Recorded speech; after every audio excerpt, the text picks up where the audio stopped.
Hi everybody, I'm in Whitewater, Wisconsin, right alongside of Highway N, which is west of Whitewater.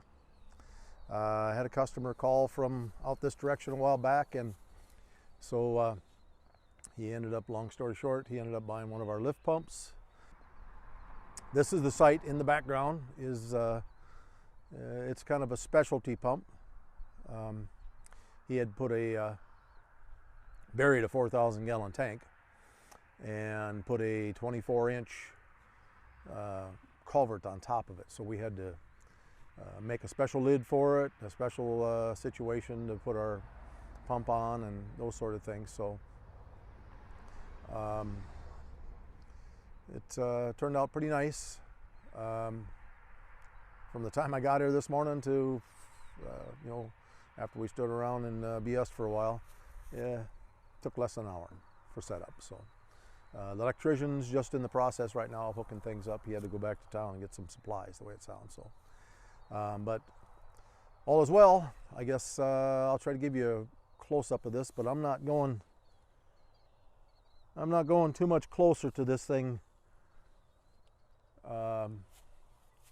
because it's awfully muddy here. Well, as you can see, this is a custom application. We had to build a special riser there to set the pump on.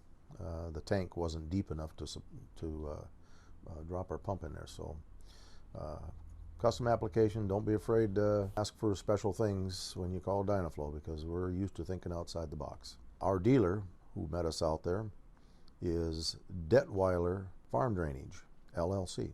Ray brought the guys out there. I barely had to lift a wrench. They jumped into action and we had this pump installed in just no time at all. Very simple. They like the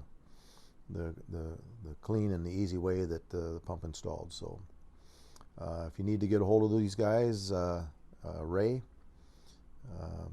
you can get a hold of them through email. What a swell bunch of guys to work with. Glad we got them on board as a dealer.